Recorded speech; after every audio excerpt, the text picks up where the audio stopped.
Hello folks! Today in this video I'm responding to one of our subscribers here at the channel, and they're basically asking they will be remained anonymous. It's another terrible joke because their name is like anonymous. But anyway, how do you get this sound right here is what he asked. This guy right there. Did you hear it? It was like wah. Yeah. Okay, so we're gonna have a look at that. I'm gonna try and get close to it. I don't know how close I'll actually get, but it'll be a pretty strong step forward for you anyway, my friend. Okay, let's start the show.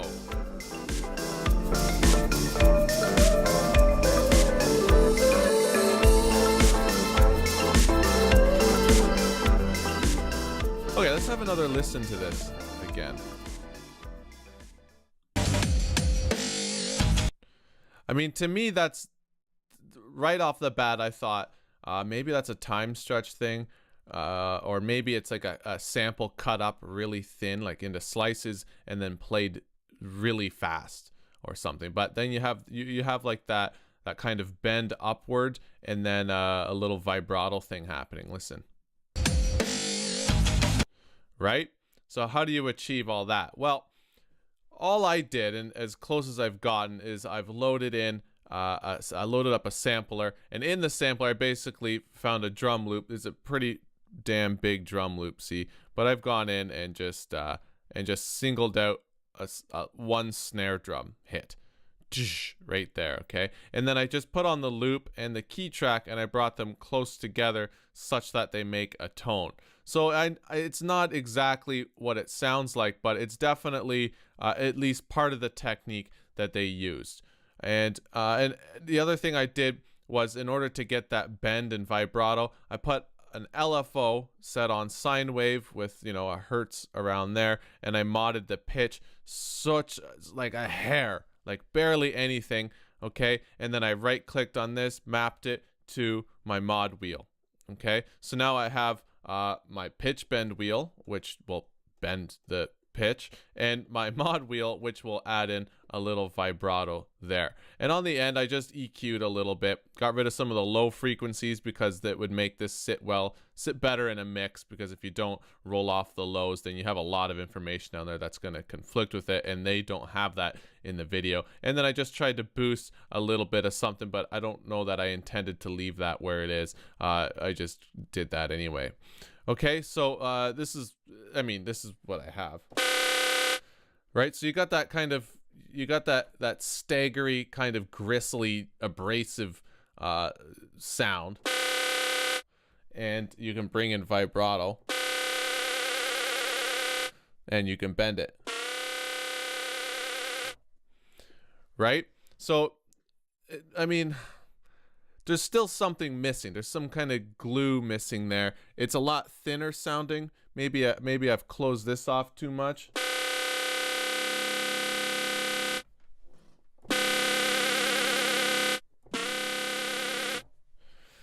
But it's pretty close. I mean, just from doing this, you could tell that they loaded up some kind of sample and looped it really fast enough that it makes a tone. Because if you change the loop, let's listen.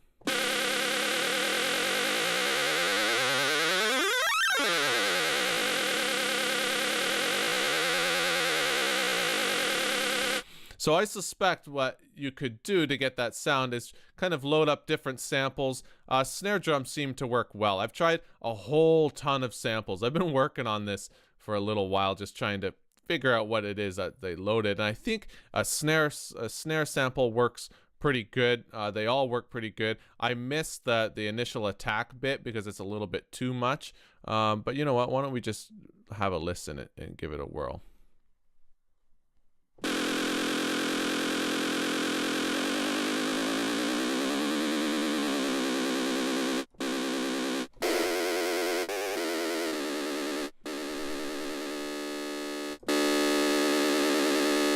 I guess that could work too. But just load in different snare samples and dick around with the loop setting there. And then if you want that vibrato, there's a ton of ways that you could get the vibrato. But for me, I just threw in an LFO that was set to sine wave and modded the pitch a little bit. And that seems to do the trick for me, because then I can use my whatchamacallit, mod wheel to change that effect as I please, and it's right there beside my keyboard. Okay, and then there's definitely some post processing going on there. Whether it's an EQ, I tried a chorus and a reverb, and they didn't seem to do it. Although I'm almost positive there's some kind of reverb on that sound. Let's have another quick listen.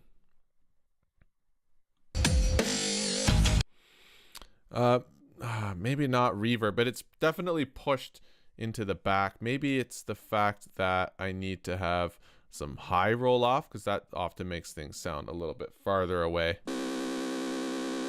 Oh yeah, shoot, I changed my sample. It's like over here somewhere. Is that the same-ish tone? Not really. But anyway, he's got a lot crisper of a thing happening there. So maybe he didn't have this. Let's turn it off. In any case, I hope that gets you a little bit farther. I would say for now, throw in some samples and set the loop and set that up and see what you come up with. If anyone else watching this video has an idea on how you can get that, this is the song.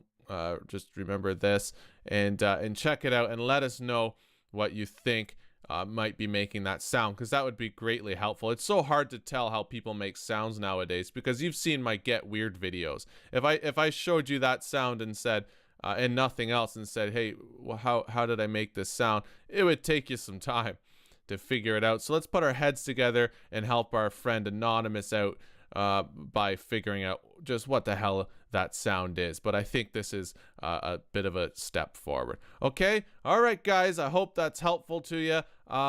If you have any suggestions for future videos, now's the time. You can do it a few different ways. You can comment down below. Let's see, you could go to my channel and simply click the little Facebook thingy, and that'll bring you to Facebook. Or you could go to the About section and scroll down and find my email address. You can email me whatever you want. It's all up to you. Carrier pigeon, come over for dinner, whatever. It's up to you. I'll cook us a steak. We'll drink beer. It'll be a good time. I'm just kidding. Don't do that. I mean, I guess, it's a pretty open household here. You could probably come by.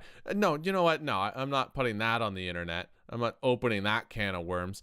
But you get my drift. Let me know what you need. Let me know what you want to know, and I'll do my best to help you out. Okay, guys, take care.